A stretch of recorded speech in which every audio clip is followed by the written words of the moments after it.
Greetings and welcome back, everyone. This is Into the Nexus, the podcast all about Heroes of the Storm. I'm Garrett, joined as always by Kyle. How are you doing? You knocking on Master's door bastard you. Oh, it's so hard, man. It's rough. I've been at the gate many times this week. Have not been, skilled. Let's try to say skilled, but there's a bit of luck involved, man. There are a lot of Smurfs. It's a weird spot, Diamond 3-4 is like this really cozy place. Like, you're away from the plats who are always thinking they're diamonds, so they're angry. And the low diamonds, they were just masters or just plats, so they're angry. But like mid diamond is like this, like everyone's just kind of playing. It's good. But here I am over the halfway point in Diamond 1, and everybody's angry again. There's this really weird scenario that came up yesterday where a guy was like, why are you picking Rexxar? And he just went on this beautiful diatribe. He was like, oh man, ever since I heard the lore of Rexxar, he's been my favorite. And back in the day, I really challenged myself to play the very hard labeled characters. And the guy just goes, Rexxar sucks. And this guy who gave this beautiful explanation for why he plays Rexxar just tilts like mad and starts throwing. It was weird. Alaracs think they should be winning all the time, even though they've lost some power.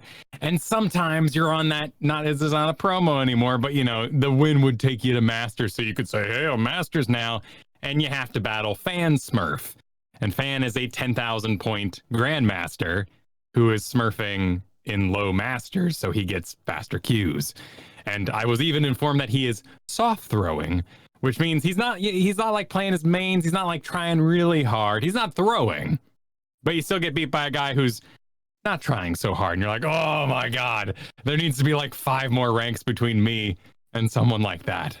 The problem is there's not 9 other people playing at that level regularly. Right, exactly. So he's, he wants to play games. So I don't blame him for visiting my neck of the woods, but my neck of the woods does not even out. And I've heard from a lot of other, low masters, barely masters folks that the environment is pretty tough because it often is a who gets the Grandmaster Smurfs on their team. And I haven't had a Smurf issue in forever.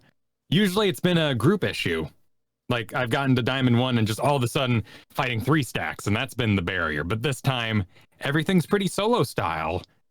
It's just tough to know who you're fighting. Do you get passively Ming, or do you have previous HGC Pro Li Ming? That's to a certain degree always been a challenge of the game, right? I think no matter what rank you're at, you're going to have those games where you lose horribly to the Alarac, and you're going to have those games where you're just like, Alarac is a joke. Why was I ever scared of him? Because the quality of the player piloting whatever hero just kicked your ass, and then next game you absolutely kicked that hero's ass. The varieties, it's all over the place. You don't know. You have no idea if they're a one trick, if it's their first time playing the hero. And to a certain degree, close that point out. I think you deal with that everywhere, but you're now at such a level where when you are hitting that, the spread between quality is ocean sized. It feels that way. And I know too, there's also like the comfort that we talk about here. Chromie is comfortable in XComp with double tank in front of her and she's owning, but that same exact player put him in a different game with no good front line. They're being overwhelmed. Same thing with Tyrandas. Have you ever fought a Tyranda that's just getting to sit back and auto attack? She heals for days. Tyranda's scared running away. No heals. Whole team's falling apart all the time. So I know it changes. Also, cool thing about Masters, but also weird thing about Masters. A lot of support and tank mains. So I've been doing Assassin this week. A lot. Who are you assassinating on? I mean, mainly it's been like Sylvanas and a little bit of Tychus. So that work I put into Sylvanas last season really paying off there. How's it feel getting globes as Tychus? It's not too bad, actually. Oh, okay, cool. Because between the two, I would much rather be Sylvanas personally. No, I have more trouble on Sylvanas because of her very slow, and I need to make a distinction here. Very slow attack animation. So I often complain that Sylvanas has a slow attack. It's not the speed. Once you're locked on, she's all pachu. But it's the, like, I'm going to notch an arrow, like, all right, here we go, wing, thing compared to, like, Vala, Tychus, and Thrall. That makes me kind of weird. So Tychus, you just do your spray and pray, just go in there and you're being all loud and everyone's like, whoa, I don't want to stand in that. How much damage does that deal? I'm not sure. And you can go collect your orbs as you will. Fair. And I guess the kind of immediacy of his nudge is probably enough in most scenarios to get out alive. Right. Whereas Sylvanas, you have to be like, maybe you do like a dagger for you and the person goes, oh, no dagger, and runs away. But now you don't have any lane clear at level 1. So you have to go in there and like try to collect the orbs very slowly, use your dagger for the lane clear. They're like, well, there goes the dagger. There's Sylvanas' damage. I'm going to engage her. And you try to do your wave out. It's not a Tychus shift. You're there for 2 seconds. And you're going to take half your health and damage and be in a bit of trouble. Yes. Learning the stutter step on Sylvanas is super important. You just have to be moving and juking constantly, just in case you need to escape, right? Like, so that you can survive long enough to hit E again and get the hell out of dodge. But because of that slow auto attack animation, which gives her a lot of character away from things like Tyrande and other bow characters, stutter stepping is just kind of slow, lame. I think that's why Festering Wounds level 7 is so good, because it gets to that level 3 that you need in order to operate. Not only does it empower so many of your abilities, but you just didn't have to auto attack for that long period of time if you're stutter stepping. Yeah. Well, so is it, obviously it didn't break through, but overall, are you enjoying getting back on the assassin role, or do you miss tanking? It's interesting. I might be going more assassin main as the season goes on because it is such a heavy tilt role at this league. The Genjis, the Lei Mings, like you'll see first pick of those in Masters and they're crazy good. Then your team's assassins tilt because the enemy assassins are good. And the tanks and the supports are, pretty chummy. They're like, oh man, we can do it. Like, I don't need to fill a role that is not going to tilt because I'm not empowering my team. It's almost like by being a positive assassin, I am more powerful at this phase. And I'm even doing like Wind Fury Thrall builds because we'll get in the game and we have such a tanky frontline double support, whatever it may be. And I got to go, well, crud, this is not off tank Thrall. This is assassin melee assassin Thrall. And we need to get in there and get the business done. Nice. Well, if anyone was following me on Twitter, I had a pretty rough week in real life, which means I've just been sticking to quick match because sure. There's certain things I don't need in my life right now. There you go. You won't feel good. You don't want someone bringing you down in a video game. Man. Yeah. And even there, though, I've noticed, and this would probably be somewhat mitigated, I would assume, in the draft environment where we could ban Deathwing. My main is a massive liability if I end up against a Deathwing and not on a team with one. Rexxar is pretty poor into a Deathwing. Yeah, it doesn't care so much about that bear. Doesn't do very much. You can make it work if you stay ahead. If you fall behind, you're like Nazebo Rexxar now. Your job is to just go and try and collect XP because you're not winning any fights. Yeah. I wanna have a big talk about the feeling of XP, but before we do, I do feel the need to admit an error on the previous show. Oh, is it correction time? Yeah, it's correction time. All right. I was talking about how you can use armor to mitigate last rites. And this is something I've been doing since Malthael came out. I was wrong.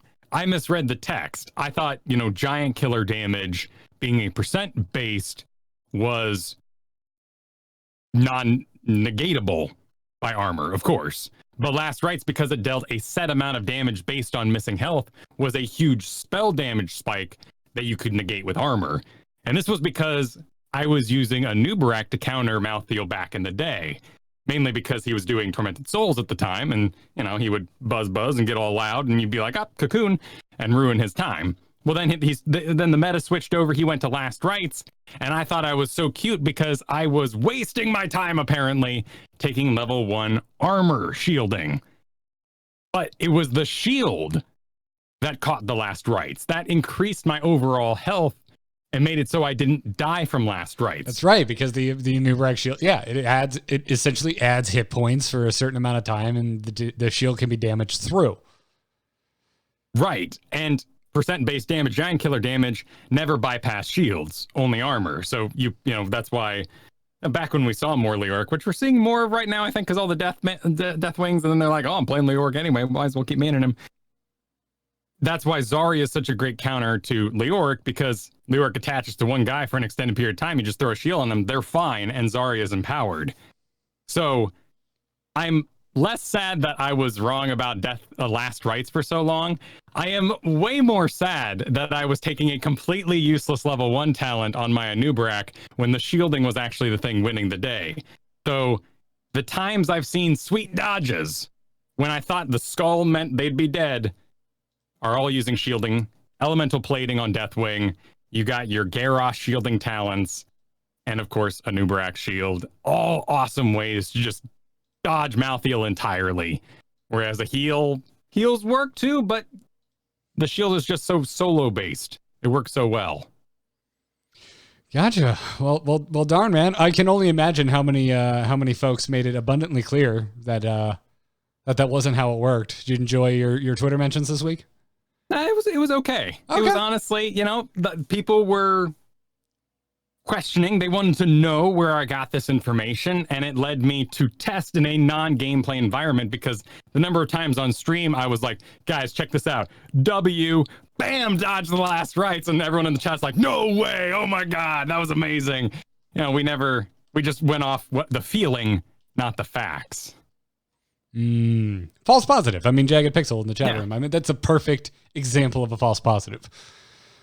So, I mean, it happens, right? Like, this is one of those games that has so many layers that it can be a while for you to learn the way something truly behaves. And it makes you think about shielding, right? Like, I mean, we are not in a esports world anymore, but when we were, shielding was butts. It was so frustrating to watch, because that's how you negated the focus fire that pros had. And so shielding became extremely, extremely powerful and popular. And it makes you wonder, like, how many situations are unreadable or change when we have such powerful healers and shielders in the game? What would the game be like without shielding? It'd be a lot more understandable. If we were still in that world, I would probably be asking for all shielding heroes to work like Deckard, and like, I want you to have to land your shield like a clutch potion instead of it all be just point and clicks. Oh, that's a great point too. We have all these, diverse Brightwing farts and Lucio beats and all this, and all of our shields are right click except for drop the beat, which is, Lucio's in the zone anyway. But again, you can't miss outside of just not being close enough, right? Yeah, like they're all very forgiving in that way. Yeah, that's interesting. Again, I don't think it's as big of a deal now, but if we were still in this kind of HGC world, I think it probably would have been a sore spot on this here podcast for a while, I bet. Oh, totally. And we were all getting sick of seeing Tassadars, and Tassadar luckily doesn't have a place outside of, that unranked guy who owns your face at level 20. But hey, luckily I don't have to deal personally with a lot of Tassadars. Yeah. I had, dude, I had the roughest quick match comp yesterday that involved a Tassadar being on our team. It was just one of those ones where you just go, we can do it, guys. And deep down, you're like, we're done. The cure absolutely killed us here. There's no hope. Those will happen. Yeah. But I want to get back to what we were talking about here. XP globes. Yep. And you brought up Nazebo. Yep. Poor Nazebo. Poor Nazebo, man. Ain't he just goodness. the pits? I've seen a working Nazebo. I see so many first pick Nazebo. He's fun. He's relaxing. Oh, they're working Nazebos. It's just they're having to work very hard, and they're probably dying. I mean, they're Thing of the Deep. They are doing Big Voodoo. They're doing Dead Rush. Every single one of them pretty much is doing Ravenous Spirit. it's wild times. The good ones are doing Soul Harvest at 16, and they're getting in there and getting aggressive and getting the orbs, but a good majority of them are still just soaking passive or going for stacks and not feeling those XP orbs, not getting them for the team. And it's almost like you have to empower your Nazebo. It's like, okay, we got Nazebo. Cool. You gonna double soak? He's like, no, I'm AFK top. How are we gonna get Nazebo to level 20, guys? Because the game ends at 16. But even so, we have to make Nazebo high enough level, have a advantage that he's gonna be able to get his XP he creates. Do we run like Lost Vikings with this? I've had good success just being like, Nazebo, okay, cool. Let's like do double solo lane. So even if Nazebo's in your lane, somebody can get those orbs. Yeah, that's it's wild, dude. I haven't gotten out of my shell too much. Been playing a little bit of Brightwing just because why wouldn't I? But sure, you got new skin and all. Yeah, it's just Sonya o'clock in the Weinzierl household. I'm dialing in the spear, and so yeah, it's probably not the healthiest place to put myself, right? Like, I feel like I should probably learn how to adapt to these new XP orbs instead of just playing a hero where it doesn't really affect me. No, that you're wrong there. Oh, you were doing 100% the correct thing. Okay. Oh, good. And thank you for being an enabler. So yeah, absolutely. I will enable you to town and back. There are so many people I know in free fall right now who are just sitting there saying, how can this be? I was gold. I'm nearly bronze now. I was diamond. I'm plat now. What am I doing wrong? And a good majority of them are mage players. People who sort of like this Nazebo, but they've got new tools. It's really the Janas and Falstads that haven't been changed around, the Zera tools that need the level 20s that just aren't succeeding.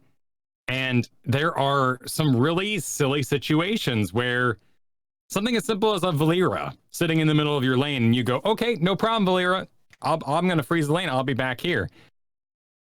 But she doesn't attack. She waits for you. And so you're actually zoned out of the XP orbs while she's stealth standing in your lane getting her XP orbs.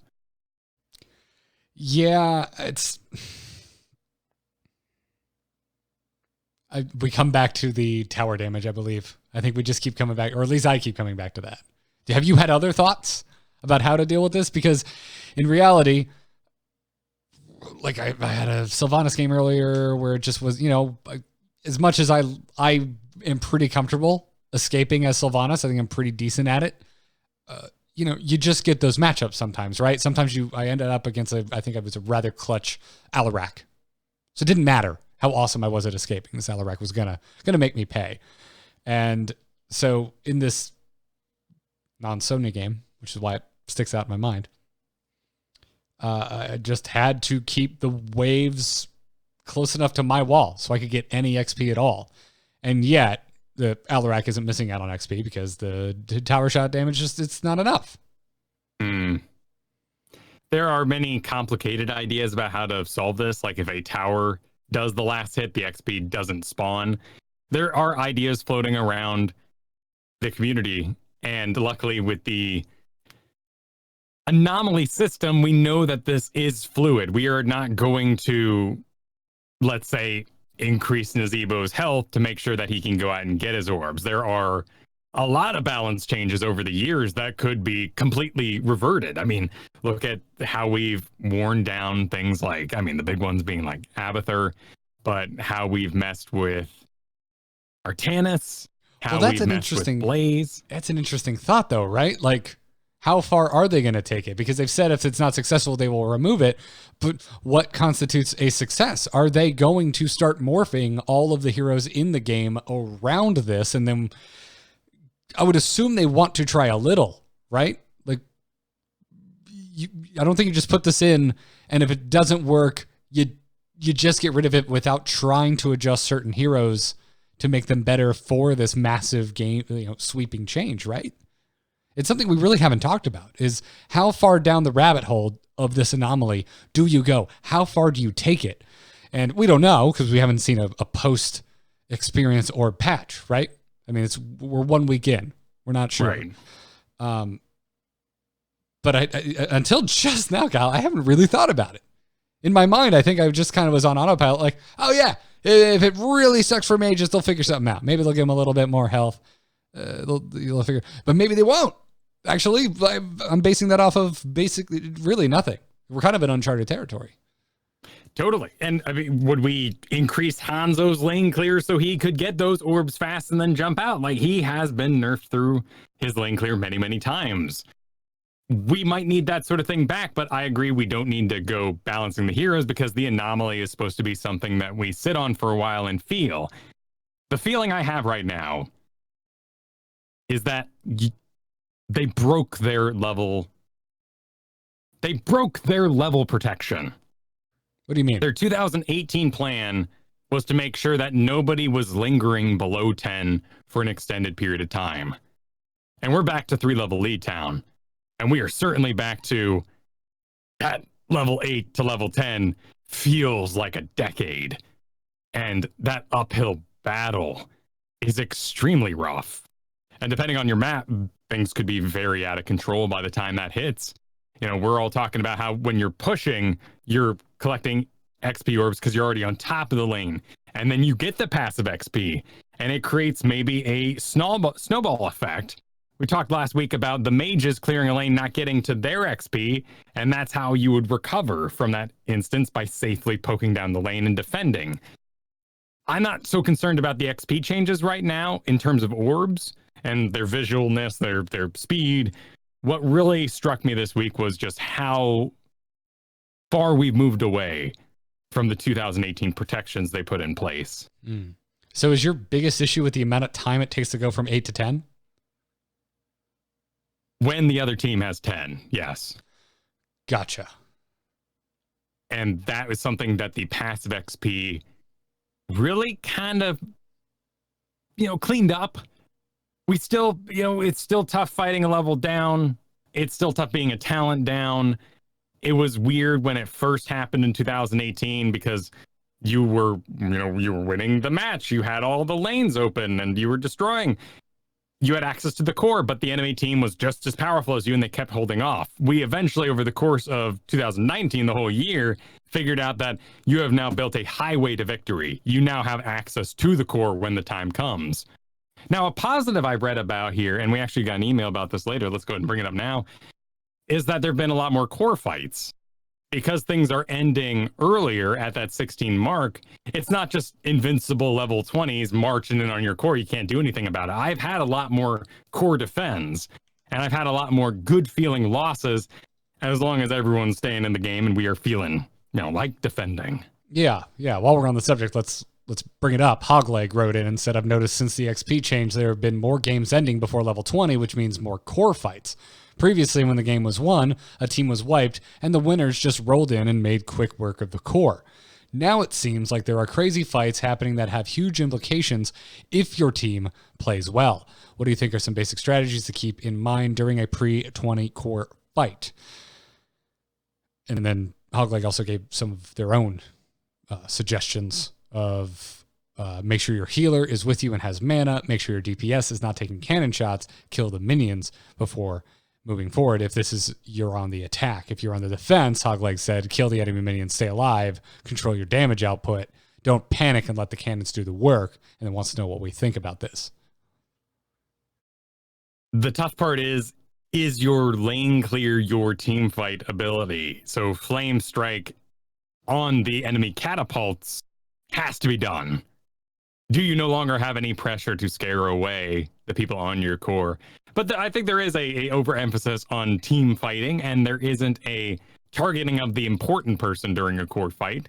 We have to, as a group, clear out the giants, clear out the catapults, if we're going to make a good defense. And then we need to find the guy who's actually dealing the damage instead of, playing around with ETC. I mean, Illidan's scary. He's going to solo that thing. It'll take way longer than that Zul'jin there. And we need to save all of our CC for Zul'jin to make sure he doesn't Taz Dingo and finish it out. How do you feel about more core fights just in general? I'm kind of curious. Because in my experience, it just seemed to be delaying the inevitable. Sure. because like I have in so many games, the path to victory was very one-sided. The core fight happens, and then it doesn't matter if they full wiped. They have at least a keep to go through. If in some cases they haven't even taken a fort out yet. And I think core. I've noticed a lot more of that than I did pre XP Orb. I think core fights are limited by quick match. In all honesty, I think that our core is something that should be augmented, but they can't because of quick match. And I'm not being scandalous. I'm not being like, oh, quick matches ruin the game. No, it's just like you cannot take a core with 5 chromies in a brawl. The game lasts forever. It eventually happens because the damage gets so high and the core is now weak. But really, you need a support to take a core if you don't have sustained damage like that Zul'jin, that Vala, that's just kind of hammering over and over. Sustained damage too can also mean like Nazebo, of course. Without a healerless quick match game tied alongside our drafted environment, I think we would have seen core changes a long time ago. I'd love to see a chain lightning come out of that thing, or at least a chain attack. I know it does splash damage, but let that thing move around. I'd love to see abilities that the core has, whether it is a zone it throws down on the ground, whether when you first get the first person to get in range of it is sniped for half their health. And then that thing goes on, 10-second cooldown, whatever. Like maybe we can see above the core that it's missing its special abilities. As you maybe destroy forts, how interesting would it be to turn off certain special abilities over the first one? You invade through the single lane with a single keep gone, it still has all of its special abilities, and it can defend itself pretty damn well. But quick match. That core is now a monster. I've never really thought about it that way, but playing a lot of Blizzard games, I feel like if they truly believe that core changes were what was important and that it truly was quick match, stopping those changes from being made, that they might consider a world where quick match's core behaves differently than it does in draft environment. That could be. I don't think that would be entirely tragic. Yeah, I'm not even suggesting it. I'm just saying, like, I mean, again, we're spitballing here, right? But like my read on the situation is I would assume they would not let them stop them from making changes, that they might make a call where it's like, all right, well, for the sake of quick match, because we have so many weird comps, core is going to be a little easier to kill. But if you go in unranked, you go into Team League, Storm League, it's going to kick your butt if you're not on top of it and you're not kind of playing the map. Right. There is we talk about the game informing the action. There is a lack of players who move in Rexar's or Misha first into range so that can absorb keep shots before the tank goes in. Sometimes Rexars are like, tank, please get in there. And you're like, no, you got the expendable bear. Let's do you taking those shots. If we increase that damage, does Rexar's awareness of that situation grow? And we have examples of this with Dota. For 14... How long have we been doing the show? Do I get to say 20 years? No, not yet. But a very long time. A very long time ago, I played easy mode Dota, where they would greatly decrease the damage of the towers and the health while increasing the amount of gold you got. So the game was much shorter, around 40 minutes instead of an hour and a half. And you just plowed through buildings. You didn't have to be as concerned about them. I think that's a fine place for us to put quick match and then encourage anomalies to augment cores in other areas. Now we've gone off on core fights here because it came up, but I don't think that is necessarily tied to our XP Orb situation. Feels like a byproduct a little bit, but certainly. Anyways, if you want to write in, folks, by the way, itncast@gmail.com is the place to do so. If you're a patron, you can drop us a message directly in the Patreon Discord, which we always check, read everything in there, and we try to get as many shows as possible. But dude, we haven't even scratched the surface of like news this week. Like we have statistics to talk about. Yes, we will circle back on this conversation about XP Orbs. Yeah, lack of season rewards, all kinds of stuff. Before we do that, speaking of our patrons supporting us over at patreon.com/ITN, that's where you can go if you want to support Into the Nexus. we want to thank you. We want to thank some of our newer patrons. We thank you in the order that you signed up. We usually thank 3 a week. So if you haven't been thanked yet, don't worry. It's coming up. We've got a list. We thank everybody. So Austin McGoo, Datsky, that is unpronounceable. They put some extra consonants SNKY. in. It's not your fault. I'm going to say Dat SNKY. That's what I'm going to go with. And Alan Hicks. Thank you so much for supporting the show. And Kyle, you and I are we flipped the switch on the Angry Chicken this week, and we're going to flip it on into the Nexus as well. We're going to be turning on the Patreon RSS feed. Patreon will send you an RSS link. When I turned it on for Angry Chicken last week, it did send out weird links, but if you actually go into your Patreon profile and go to where your rewards are for being a patron of Into the Nexus, you will get an RSS link for an ad-free version of our podcast feed. So we have ads today, and if you're a patron, head on over there, get that RSS feed, and you won't have ads. So it's another perk we're adding on to our Patreon, and look forward to getting that to you. So again, if you've never directly added an RSS feed to whatever podcatcher you are using, virtually every single podcatcher I know of has a way to do so.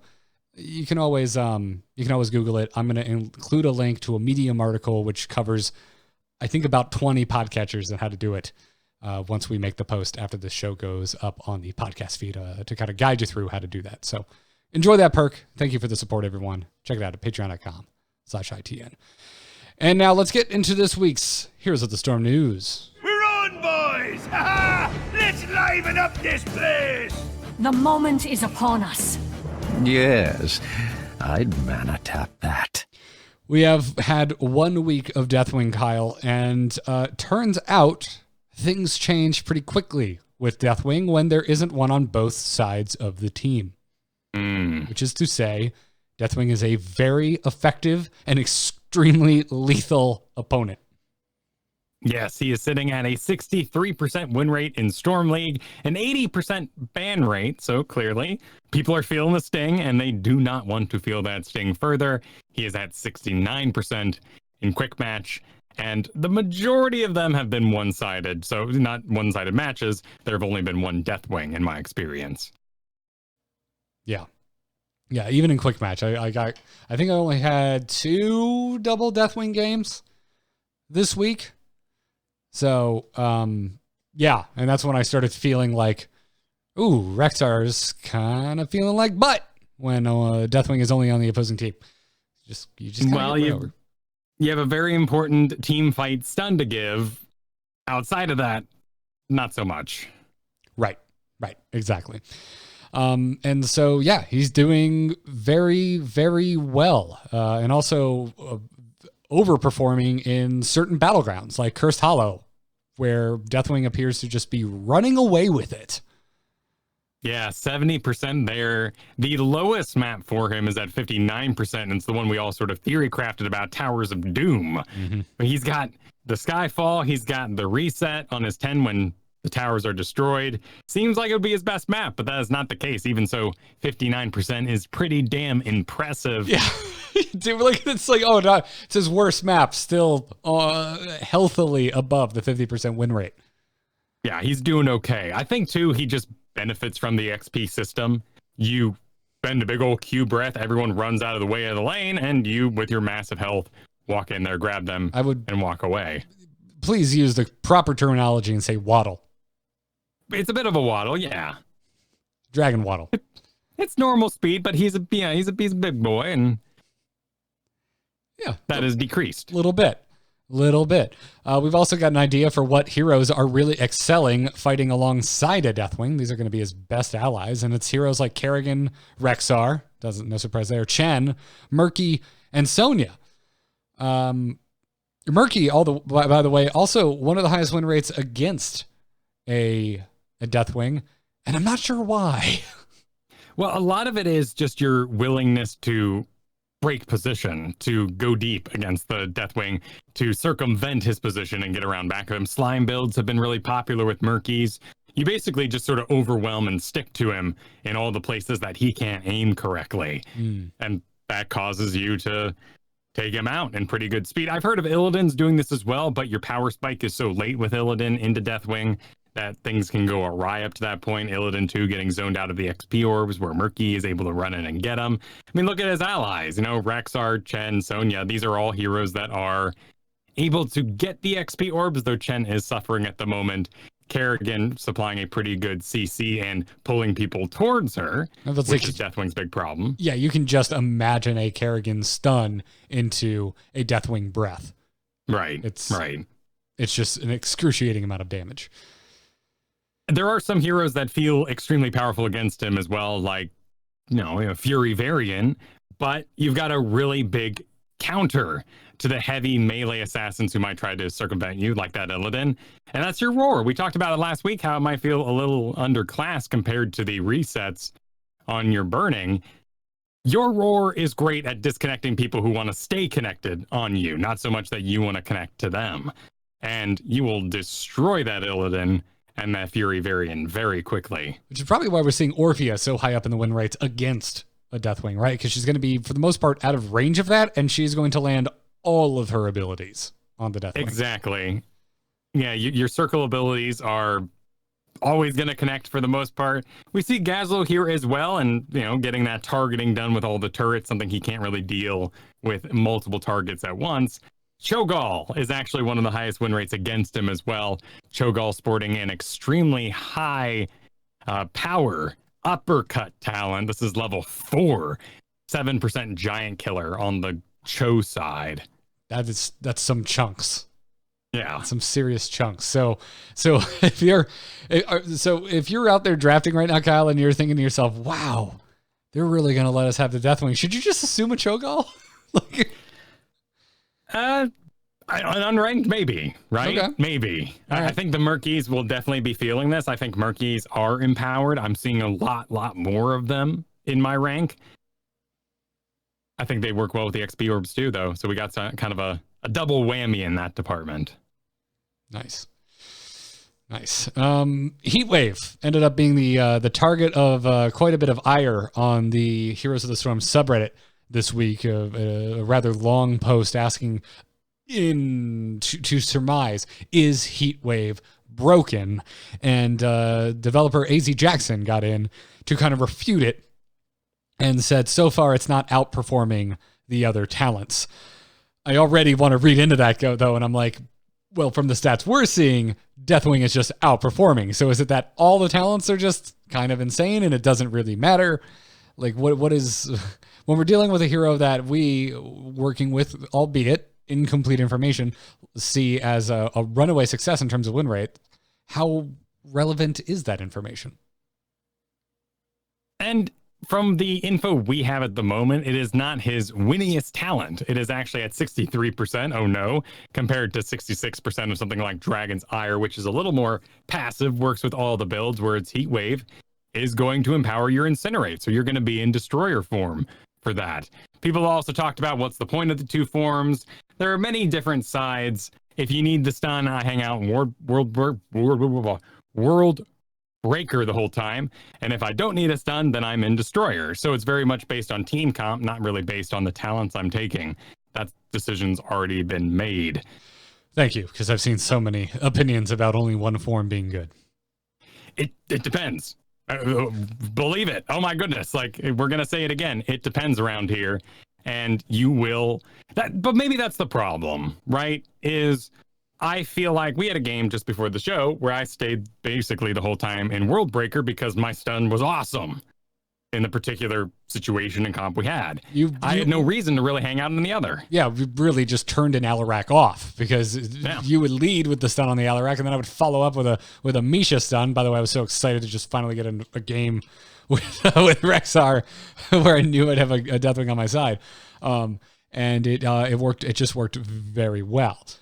It's just But in other matches, I could also jump on Reddit and say, hey, I just owned in Destroyer form and had zero reason to go into World Breaker.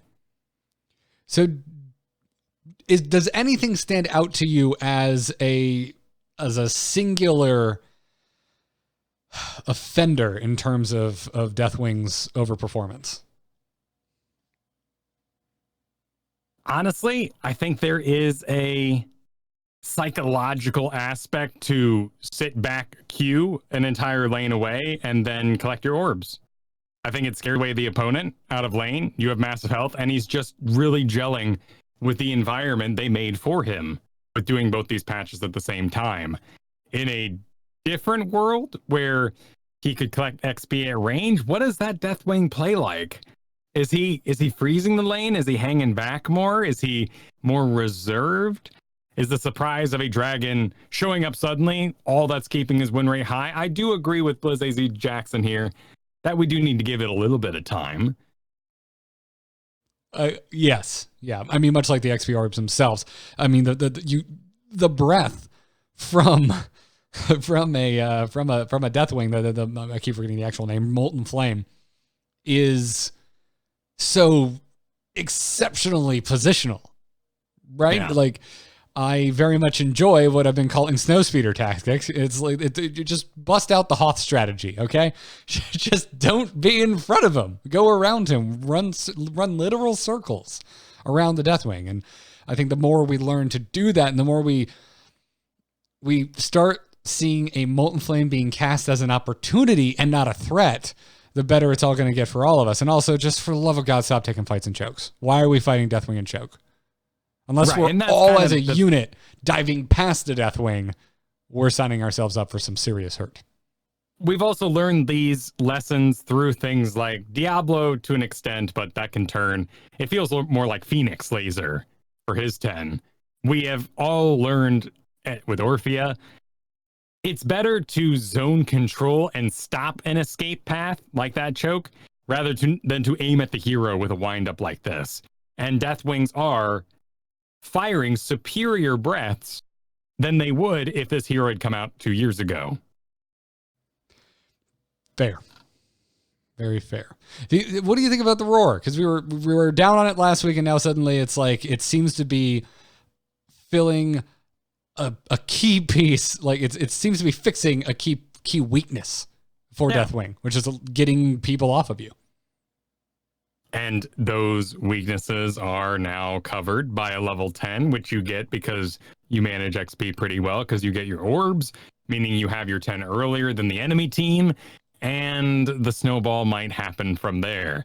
So it's an important piece. Last week we were unsure of what to do with it. You cast it on one Illidan and you're like, oh, yeah, there we go. Perfect. It's not so much I'm going to land on you 4-second cooldown and maybe you'll still be in a position, Kael'thas, to be feared away from me. Yeah. Interesting things. So you think we'll see a patch before the holidays? I think we're going to go to the 3 weeks as we often do right now. They're going to let this simmer, and they know about the ban rate. They know about the win rate. The bans are doing their job. And at least in my neck of the woods, Abathur doesn't need a ban anymore. So there's one free for him. And Alarak might not need the ban anymore either.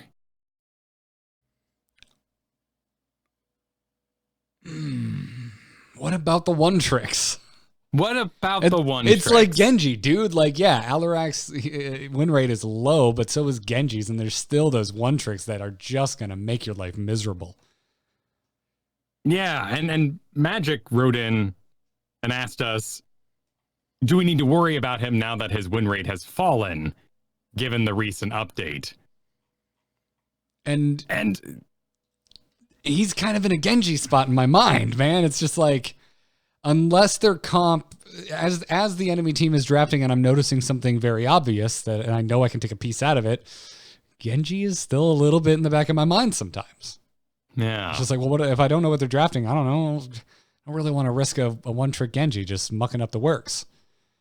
So who also at a lower win rate still are banning Garrosh's, and Garrosh feels bad. So it does feel bad, particularly if you're a squishy, to have Alarak instantly delete you. In my opinion, I think I'm going to start moving away from banning Alarak a little bit, of course, depending on what my team requests, because they're so tiltable. They're role-playing too hard. Alarax think they're winning all the time, and when they start losing, they tilt really badly, and their kit doesn't really support a comeback. Oh God, I thought it was just me, man. Dude, the Alarax right now, they're the saltiest, most wonderful role players in the world.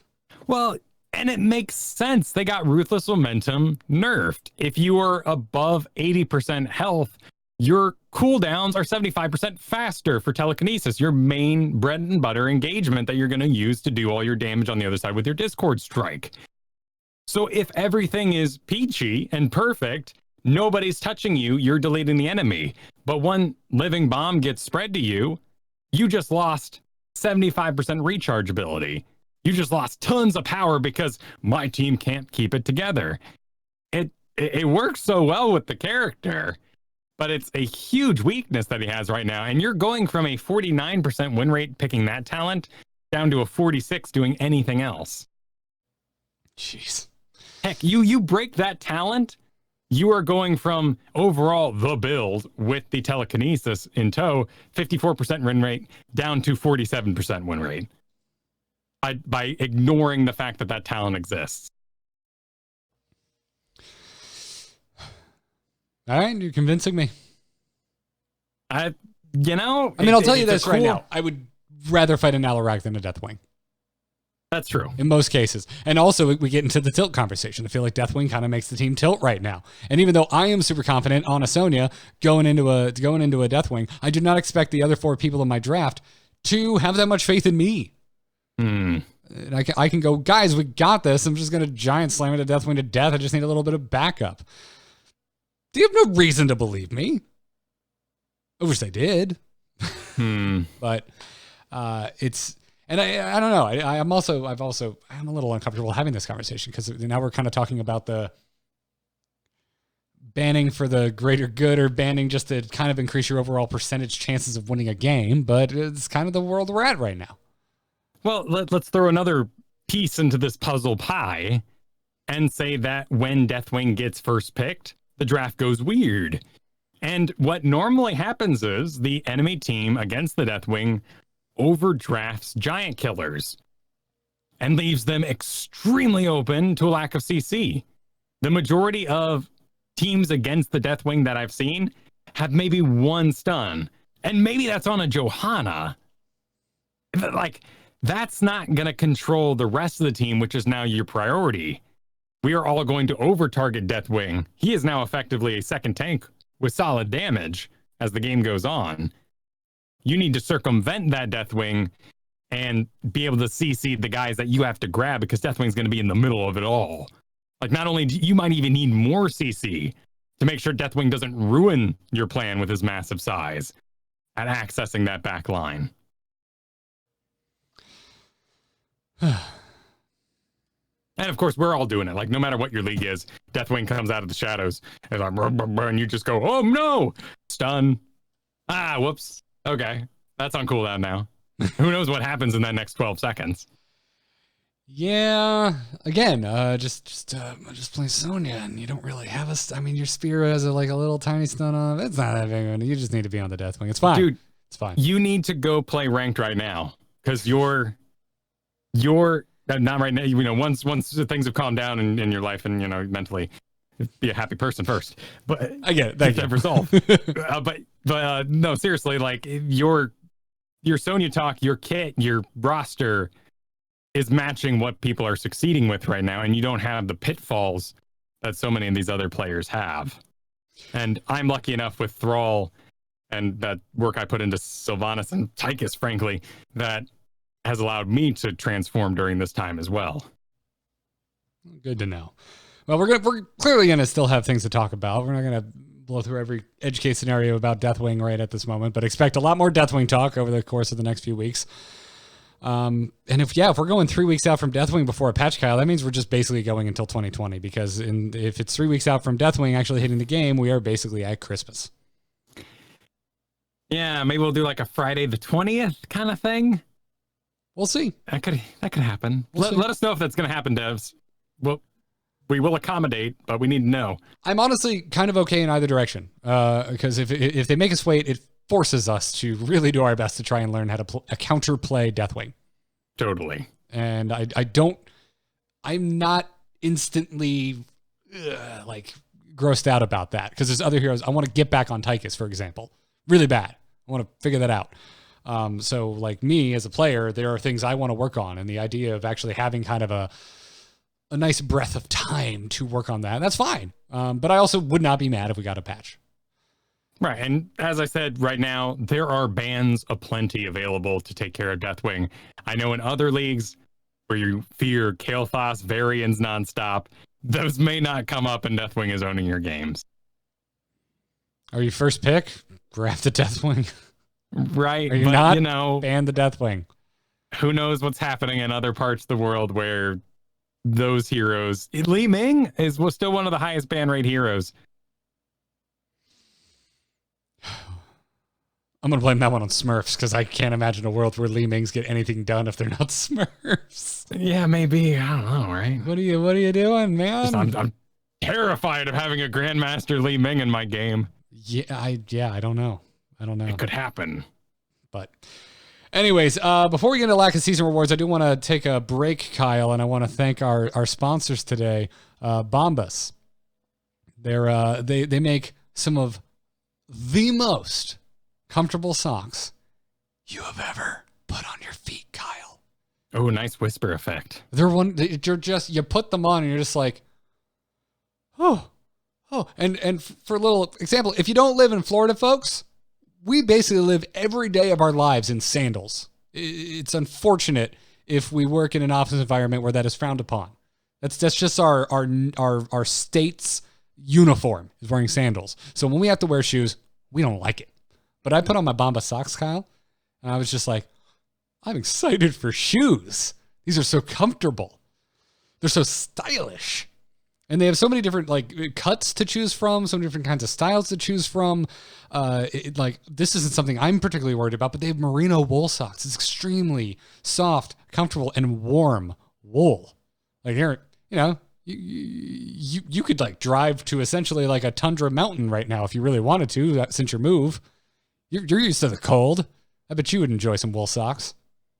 Hey, I am enjoying my Bombas socks in particular these past 2 weeks because I transferred over to a standing desk and I'm doing a lot of standing, and having my arch supported and padding in the correct places means a lot for my poor feet, which are still adapting to this new world situation. Yeah. So you should go check them out. Go to bombas.com/Nexus today. You're also going to get 20% off your first purchase. That's bombas.com/Nexus. Again, bombas.com/Nexus. Go check them out. It makes a great gift. We are here almost halfway through December already. My goodness, but go check them out if you want to just get into the gift-giving Hall of Fame. You're going to get There's MVP. nothing wrong with that. It is time. Garrett, we've got older.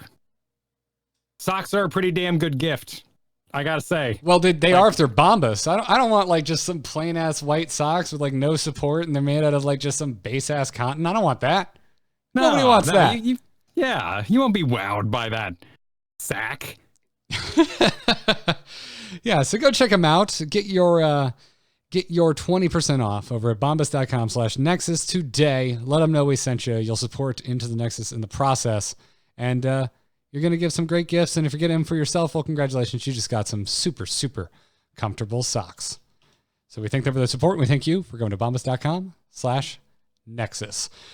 And now, before we move out of news, there's one more thing this week, and that's K.O. Milker got in on the conversation around the lack of season rewards. You know, our first proper Storm League season wrapped up, Kyle, and nobody got mounts. Yeah. And people are pretty bummed about that. And K.O. Milker took to the subreddit to say, I'm just going to read it in full. Quote, late response here. Sorry about that. We hear your feedback on the lack of meaningful ranked season rewards. This was our first jaunt. I love the choice of words there. Into the new quest-like progress in Storm League, and we intend to tweak them season over season based on our experience and your feedback. We will discuss ways we can include things we all love and covet, like mounts, in the rewards moving forward. And I hear that another part of the concern here was that we did not communicate the rewards or lack thereof well. Noted, and we'll do better. Thanks for the feedback here, and please keep chiming in as we tweak this stuff to let us know the kinds of things you'd be excited to see in the reward track. Thanks. So, boy, we'll do better when we hear you, man. They're never things I respond particularly well to when it comes to outreach. It's just that I give a lot more sincerity to basically anything I read from the Heroes team, because they're usually pretty straightforward with us. I will say this. Yeah, this reads pretty. This is pretty PR speak. Yeah, I mean, we've all gotten used to, modern times and articles. So and so blasted, and I didn't like it. You're like, well, I didn't like it's not blasted.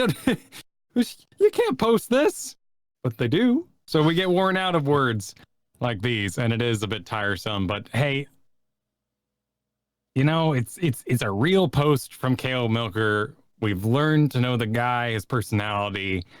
I believe what he says. It's honestly kind of odd that you didn't mention it and then we didn't get anything, and that there's a surprise that there is an outcry there. Of course, we made assumptions based on what had been happening this entire time, and portraits in gold just don't sparkle. They don't. What's the condo thing? Joy, spark joy. No, that thing. Yeah. No, they really don't, and I don't. We want mounts. Mounts are a big deal, and at the same time, though, I stand by a lot of our conversations from the previous week, which is like, well, what if you're just doing it for the reward, like, and you're hating everything else about it? Like, why are you really doing it? Right. So I stand by all of that. At the same time, this is pretty PR speak, while still owning up to it. I mean, straight up says the lack thereof. So it's owning up to the fact that it was kind of not the best. So really, it's just kind of, I don't know, in the most like low aggression way you could possibly read into this. This is for me a moment of, I'm not mad, I'm just disappointed. Yeah. And not fair. for like the lack of rewards. Like, I honestly don't care that much about it. It's just like, I'm really surprised they didn't think that they needed to get on the horn and be like, hey, just so you know, everyone, there's not going to be mounts this season. That would have gone so far in, I think, mitigating the kind of pushback. I mean, we would have had pushback when they announced it, but at least they would have got out in front of it. And the Heroes team, I think, is really good at getting out in front of things post HGC, but it sounds like that was like a tooth and nail fight until the bitter end, until the 11th hour, before that actually came down as, sorry, this is what's happening. So I would take that as a very big dark exception, but an exception nonetheless, because they this is why I give them so much credit, right? Like, because KO Milker and other devs, when they get in the Reddit on the regular and tell us things that they can do, and they're also very straight up about things that they cannot do, and at times seems like unprovoked. They're like, oh wow, they're really talented. Like when they brought up API, I mean, that was an AMA for sure, but there's been so many times where API and clans have come up outside of an AMA, and they realistically adjust expectations.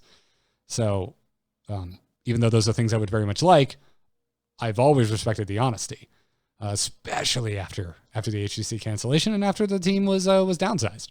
So right. I mean, even was Hazy Jackson getting in here to talk about Heatwave being busted and just giving an opinion that we're going to wait and see, but I got my eye on it. That's worth a lot to us.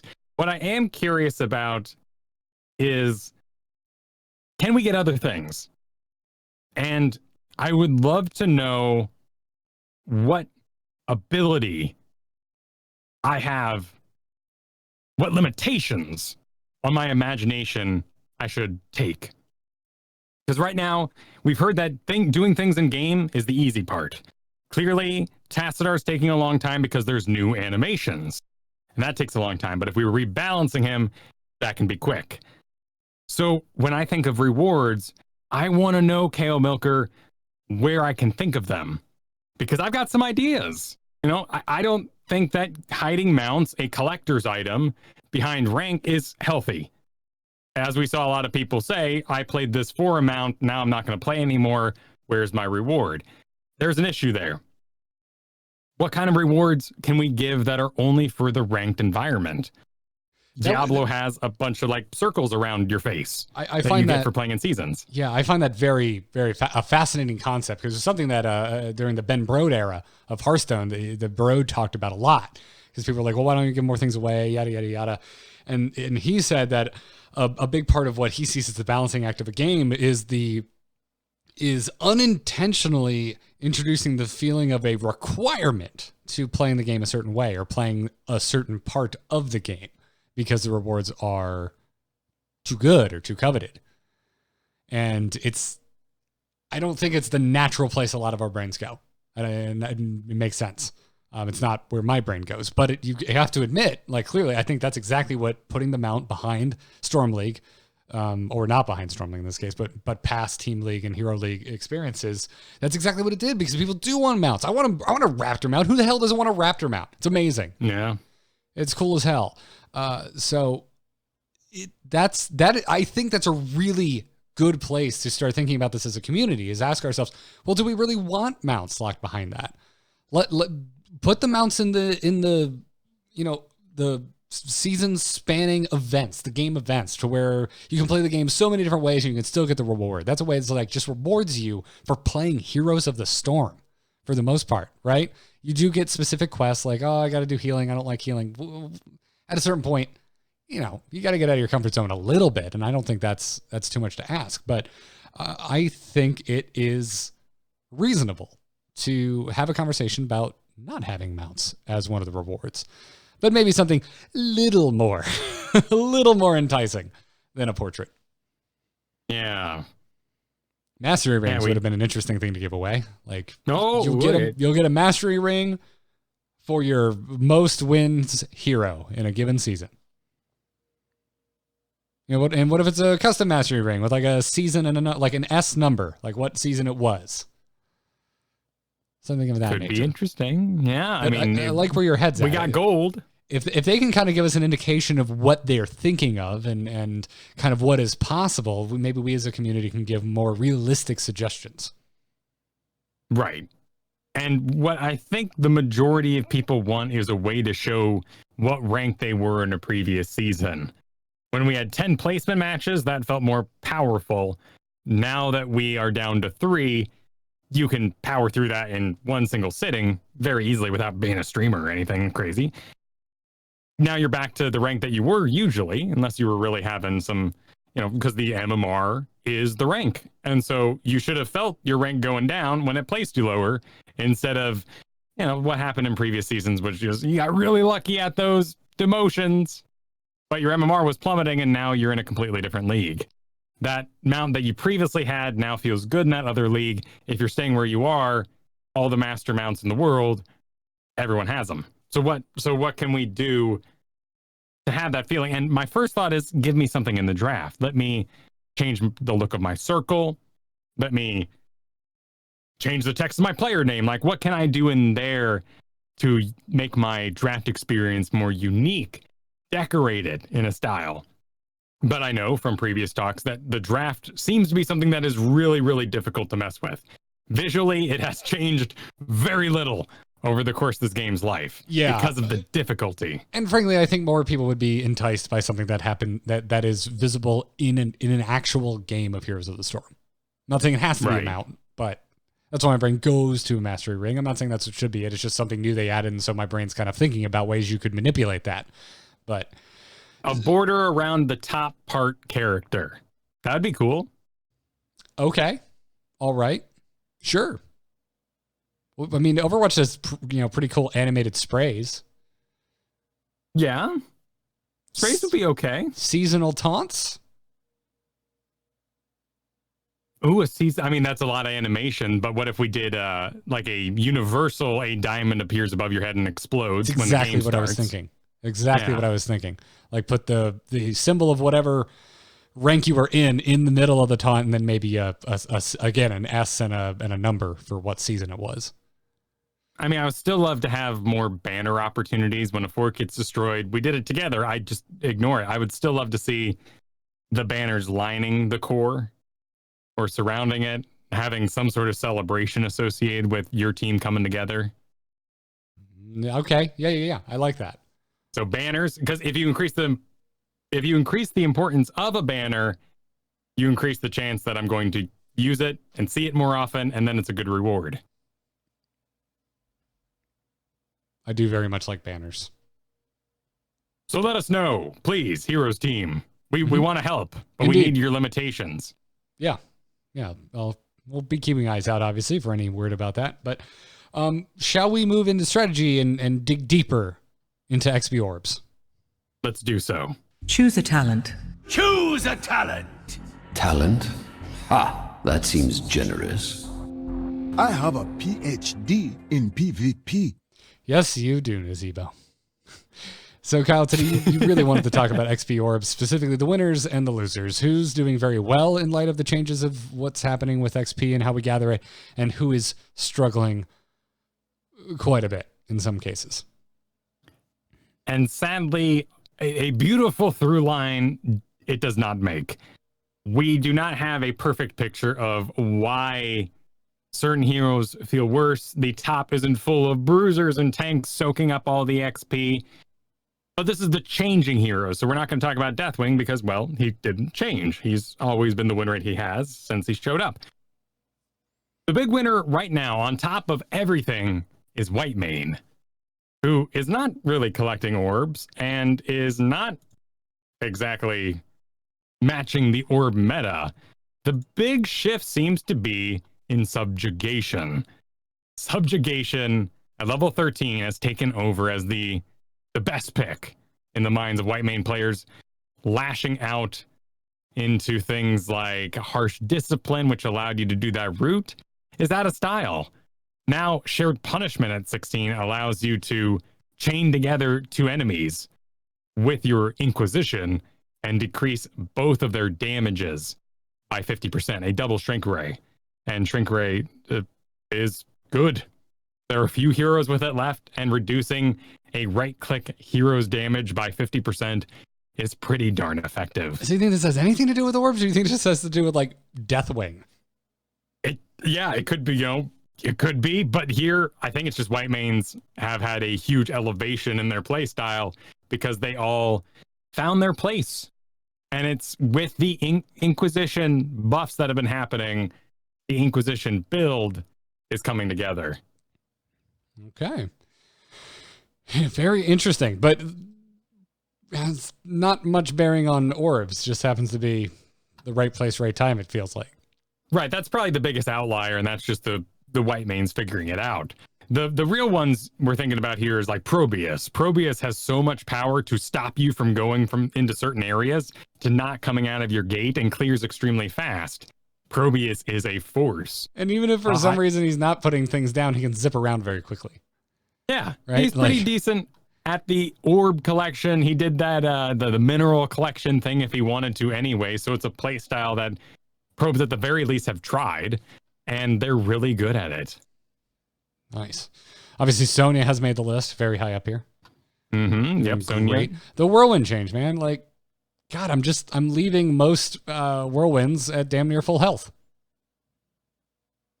Like That's on a lane of minions, it's wonderful. It's just the best.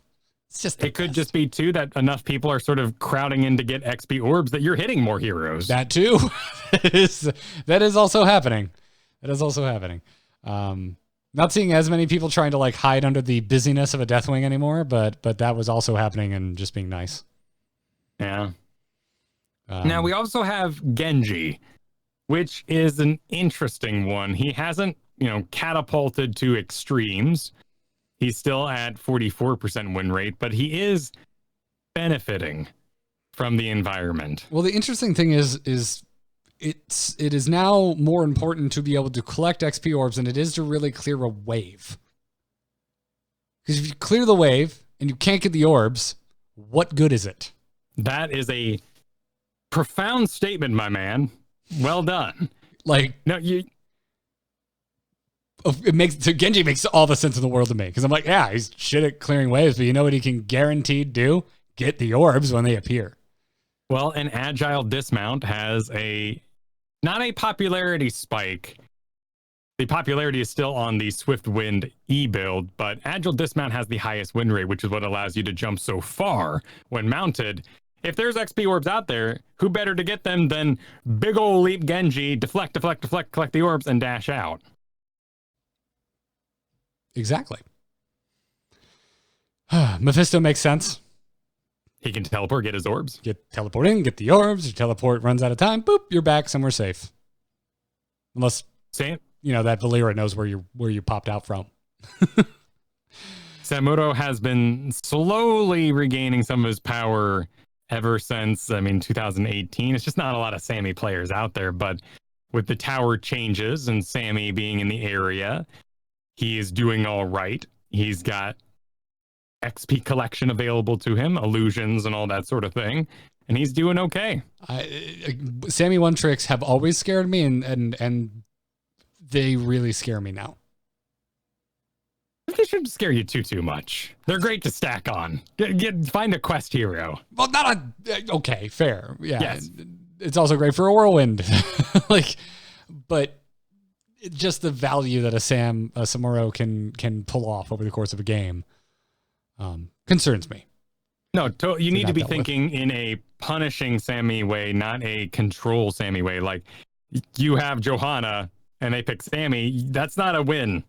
You have now temporarily stopped the Sammy from doing what he's going to do anyway. If you have Diablo, you're going to get completely overwhelmed and over-attacked while you try to walk out of whatever business because you selected the wrong one. You got to have something that actually punishes the Sammy to deal with it. Yep. Yrel, again, makes some sense to me. Mm-hmm. Do you have mobility? Do you have Do you have mobility? Do you have survivability? Well, Yrel has both. Kerrigan interests me. I find this one bizarre.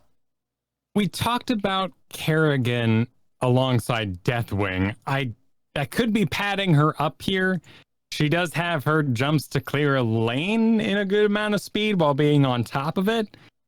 She has decent lane clear while being on top of the lane, thanks to her old builds that haven't really changed. You are going to end up with a decent amount of shielding from clearing the wave. So I guess in that way, of all the heroes that have to walk in and walk out, I guess she didn't have to walk in, but she definitely has to walk out. Walking out with shielding is not is definitely above a lot of the other heroes that have to leave the same way Kerrigan does. So maybe in that way, I always look at Kerrigan. Kerrigan always tends to have a pretty high win rate, Kyle.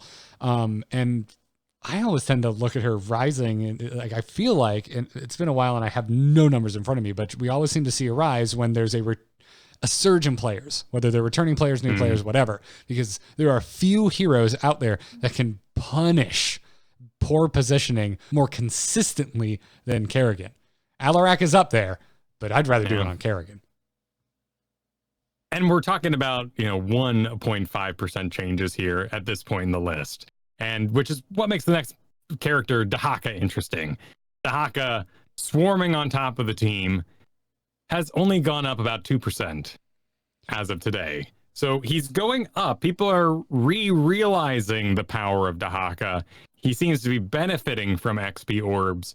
But if you gave us a piece of paper and said, list the heroes that were going to skyrocket because of XP orbs, I'd probably put Dahaka pretty decently high, certainly above Falstad and the like. Oh, definitely. Even Falstad's not suffering. Yeah, I mean, you've got healing through your essences, and you've got Dark Swarm, which is, gives you great lane clear ability and also the ability to move through units. So if you try and get ganked, it's a great way to get out of there. Plus, you've got your healing.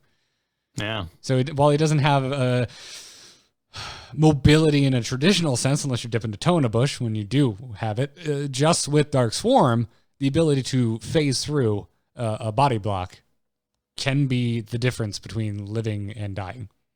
And remember, too, that you no longer have to make it before the XP hits the wall. You just got to be there to collect the bits. And that load up time, the travel time of traveling between bushes could have left a lot of XP out there on the field for Dahaka to just happily go in and collect nowadays. But still, we're talking about 2% here. We do have some big losers, though. Big losers like Asmodan, down close to 6%. Yeah, Asmodan was already kind of hurting post-nerfs for months now. So this hurts a little bit, but it again kind of comes down to, like, I almost want to get into a philosophical discussion like we did about, well, should we have mounts as a rewards for doing Storm League? Because I would rather have people in Storm League that want to be there. Do we really, like, in your heart of hearts, really think, should Asmodan be able to get XP from that far away? It's an interesting conversation. Personally, I think Asmodan has other tools like hero hits to get his stacks done, and the majority of solo queue Asmodans are going to use those tricks, whether or not they are the superior talents. You can try to even talk an Asmodan into letting you prep the lane for him. He's going to play the way he plays, and most of them do hero hits, so they don't particularly care about XP. They just want to have big jam and slams 24/7. I would argue yes. Siri in the chat room says, should Rag be able to get XP from that far away? It's on a heroic versus a globe, which is ready frequently. I think with the wave, it's okay to include that in the text. And when we're balancing so lightly for these situations, these anomalies, Lava Wave makes sense. It would be way too detrimental if it didn't work that way. If we do Asmodan, we have to go across the board. We got to give it back to Jaina, Falstad, Nazebo. We got to give the last hit away. And that's a sweeping balance change that I don't know if we're going to commit to these XP orbs yet. Oh, I'm certainly undecided. Yeah. I'm certainly undecided. I am enjoying the puzzle, but I don't know if it's right. Tychus not doing great, which is weird, but I think this has nothing to do with anything other than people who haven't played Tychus in a while. That is very true. There is a lot of people who see a Deathwing and they go, oh, I'm a Tychus guy. And this is not me casting aspersions. I am about to be one of those people. Sure. It's a good time. You know, Tychus has a lot of power. There are a lot of mistakes you can make along the way. He is very positional. And the successful Tychus I know are also successful tanks. Whereas when it comes to giant killer time, usually it's a ranged assassin who says, well, I can Tychus, right? Well, man, that makes a lot of sense, though. Like, you think about what you just said. Successful Tychus, as you know, are also successful tanks. First of all, you know as a tank where you don't want the Tychus to be, right? Right. You already know because you have fought a Tychus many times. And also, you're a tank. You're already thinking positionally. Like, that makes a lot of sense. That makes so much sense. You also need to know that busting Deathwing or a tank isn't going to make the team fall apart, and you might actually target Li Ming for the entirety of your minigun, and that'd be way more effective, way more helpful for your team. There are a lot of decisions to make with that shorter range. I would say the majority of his fall is just misdrafting into Deathwing, but we talked about earlier, he might have some trouble getting orbs if you are using spray and pray not as lane clear, and you're not changing it as you go, meaning it sort of auto targets to the nearest target and starts going weird places. That's an optimization, and if you want to be a good Tychus, you got to figure out the lane clear, which is in that spray and pray. All right. Yeah. I mean, who's next? Chen? Chen is a weird one. Chen is a weird one. We would think that he could collect orbs okay. He might succeed in a bruiser sitting on the lane sort of world, but he's not. Perhaps he could really use some of that lane clear, you know, some of that fire breath power he lost over time. Gotcha. So this is a case where needing to clear the lane is important. Could be. Because you can sit there, but if you can't get the XP orbs to show up, what's the point of sitting there? Exactly. Although you take a bunch of damage. Yeah, at the same time, you could just rotate, right? As you got that Jaina in the lane, they're doing a great job clearing, and they can't get the XP. Well, Chen can. Well, and that's where, as a player base, we need to evolve, and we need to make sure there is a buddy alongside Chen that can lane clear. Let's talk about a good buddy for him, Junkrat. Junkrat is down 4.6% from his mighty heydays at about 50%, but still, he was getting oppressive. He was a pretty big deal. He was becoming mage number 1, now he's creating XP that he can't grab.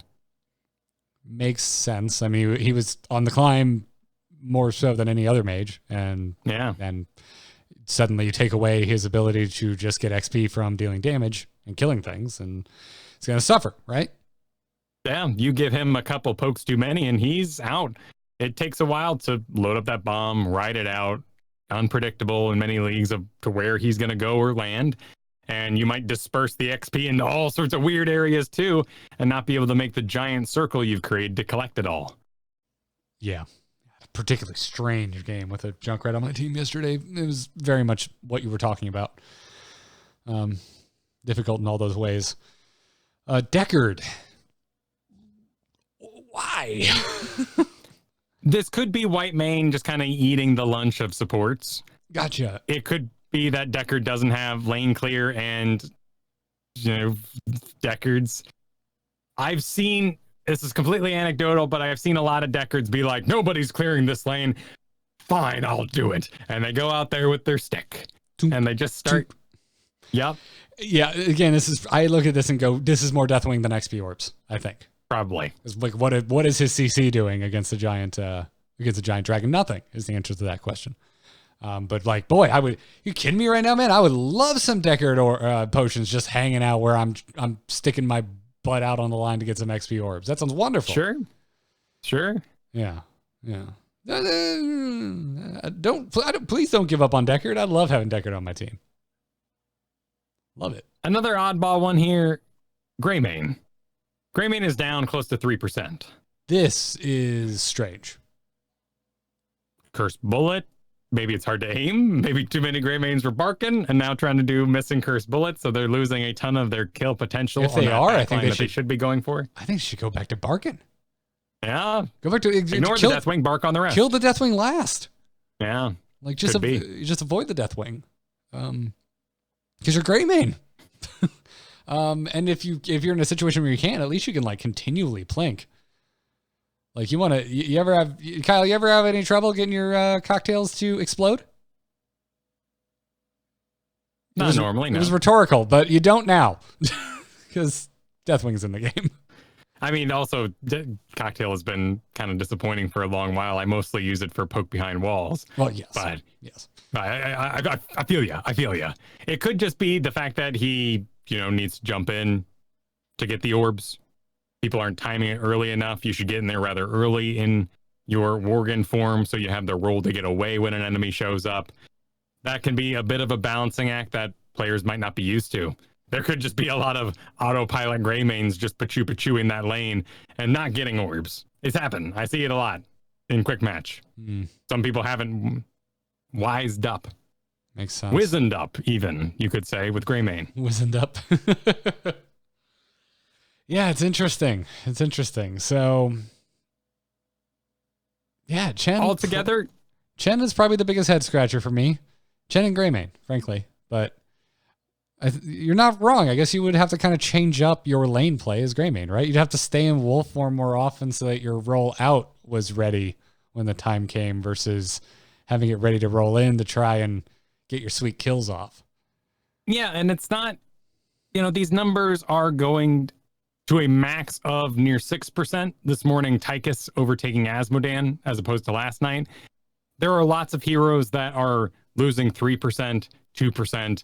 And this is where you're really going to find those heroes that just make perfect sense. Sergeant Hammer, Chromie, Zagara. Heroes that are just getting zoned up. The Abathur that was destroyed by this patch is here in that 2% world. He is not dead. It's not awful for him, but they're feeling the sting. And the hero that is eating their lunch at the moment is Probius with a 7% increase and Whitemane with an 8% increase. I want to test this real quick too, but I'm pretty darn sure that Shrink Ray is working on Deathwing. So I'm going to grab that information, but I'll get back to us. Sounds good. Are you doing it right now? Yeah, that's the plan. I'm going to figure this out. I'm not going to be no more last rites on this show. There's only hard testing available. Jeez. Jagged in the chat room is saying yes, it is working on Deathwing.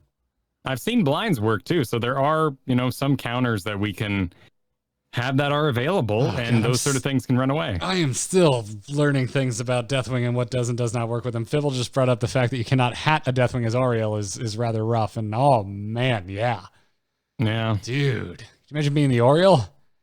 That would just hopefully you got something else on the team, right? It's just a close up on her shadowy hooded face, and you just see a little tear roll out of the hood. Possible. Every time the Deathwing Q hits. It's interesting. I mean, I think really when we talk about who the true winner of XP orbs, I'm going to just take all my chips and push it right onto Probius. There is no other hero in this game that can zone for as long and as oppressively. When we're talking about like Brax's holdout powers, Probius is a beast. And I am extremely probe curious. I really want to know if I can use those powers. Braxis is currently my lowest win rate map. I have Thrall, not the solo laner you need in that situation, I can tell you. Not really a solo laner much at all, really. I play him strictly as a off tank. That would be fascinating to learn Probius. Yep, you can make a little baby Deathwing. Oh, he's about the size of a mountain. Little baby Deathwing there with the shrink ray. Yeah, Jagged in the chat room is saying, "Oh, I know because I have been shrunk as Deathwing, and it sucks." Yeah, you tiny baby Deathwing. That would hurt. So there you go. There's your. I doubt like everyone's like they got a Deathwing. Get the white mane out. It sounds like they should. The white mane's doing just fine. No, you should be, but in all reality, white mane players are nuts, and they love white mane. They go in that like Brightwing, that special pocket of absolutely insane people who only play one thing. No, Brightwing is just one of my tools I pull out of my pocket sometimes. You're a special case, Garrett. I believe that most Brightwings are Brightwing mains, and they are insane. Brightwing is how I don't understand your Brightwing read, man. Like she just works. Like what do you have to stay close to heal. You've got an off button in polymorph, and you got a shield that kind of does some things. Yeah. Like, what do you need to know other than a vague understanding of how global heroes should work? And you might know that from other global heroes. Maybe as your tank, I just want to get misted on a little more often. Maybe that's where this is really coming from. Oh, gotcha. You're always standing at max arcane flare range. I'm up here. You're my healer. I get it. We drafted together. I'm not. Maybe your Brightwing is. Well, right. I said you were a special Brightwing. And maybe the Diamond 1 Brightwings are a lot better than I am and know something I don't.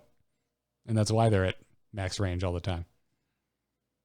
Polly's great. I'm not targeting the character itself, just the players. Kyle? Yeah. I would have followed you. The end? Which movie are we doing here? There are many. Yes. So, I mean, that's kind of brings us to the end of this little chat, right? We answered the age-old question, which is, can you shrink a Deathwing? Can you make a tiny baby Deathwing? Yes, you can. Could you make Deathwing mount-sized and do half the damage? And yes, you can. So there you have it. There's heroes that maybe you should take a second look at, and heroes that maybe you should maybe not so much. Although Tychus, I wouldn't discount Tychus. I think it's a lot of people just haven't played him in a while, or maybe haven't played him before. He is a very unique hero. Especially as Kyle, you pointed out, if you're coming in from a damage dealing background rather than a tanking background. Right. It is the same with Leoric. He's not the instant counter you want him to be. Just do what you were going to do normally. Be Vala. Be whatever you got. Be normal. Don't overreact. Nice. Rad. Well, we've taken multiple emails over the course of the show, Kyle, so I think we can go ahead and wrap it there. Sounds good. We'll take some leftover questions and move them to next week. Thank our patrons one more time for their support. Thank you so much. Head on over to patreon.com/ITN to support the show. Especially thank you to our producers, Declan H, Cheesy Bob, Chris K, and Robert M. Thank you so very much for the support. Check out patreon.com/ITN if you want to become a producer. Typically, we're live Thursdays at 3 p.m. Eastern Time. You can catch us right here on twitch.tv/AMoveTV. We have no weird plans at this time for holiday scheduling because we're not falling on holidays this year, Kyle. Yeah, no, I would say, if anything, they're great plans for the holidays, which are normal shows and normal times. Yeah. Maybe the second. Second might be weird. We'll see when we get there. Well, sure, but that's next month. That doesn't count. It's That's next a month. whole another year from now. For Christ's sake. Yeah. So before we go, Kyle, where can everyone find you when you're not on Into the Nexus? You can find me over at kylefergusson.com for everything I do. You should check out DM Gives Inspiration. It is a show to teach you how to be a dungeon master for 5th edition, and we are tackling all sorts of crazy topics. This last week was all about how to conduct rest. I know you probably don't get enough sleep, but hey, the video game, or the game itself, has it. The board game, the tabletop. You need sleep, and you need to conduct it so your players get their powers back. You need to know what your players are doing. That's what this episode's all about. We did that mattress episode as well. I have no idea what we're actually doing this next week, though it's been pre-selected, so it's coming for Kyle Explains. Twitch.tv/Kyle Fergusson for the streams, the Heroes of the Storm action while we battle fan and the like for masters. Nice. Amove.tv is where you can find all of the podcasts that I am doing. I just launched a new one called WoW Killer with Taliesin of Taliesin and Evitel. You should go listen to that. Got a second episode coming up before the weekend. We had to move some things around because, again, if you've been following my Twitter, there's been a lot of very sad things happening in my life. So that episode 2 will be up before the weekend. Episode 1 is up right now. You can hear Taliesin and I talk about WoW's 15th anniversary and basically our entire journey with World of Warcraft from here to then, and from then to now. And our second episode will be about leaks versus data mining and what the hell the difference is, because a lot of people apparently don't know, because a lot of people are yelling at Wowhead for things that aren't their fault. So, that episode ended up being over 2.5 hours. So if you want a really long, meaty World of Warcraft discussion, boy, WoW Killer has got you covered. Plenty of other podcasts over there. Check out Let's Talk About Star Wars, where we're basically a weekly Mandalorian podcast right now. And The Angry Chicken, where there's so much Hearthstone to talk about, we literally can't fit it all in a single episode. So that's going to wrap it up for this week's Into the Nexus. I don't know why I couldn't think of what sentence I wanted to say there, but whatever the case is, until next week, where we will be back for episode 300. Goodness gracious me. Good luck and have fun. Take care.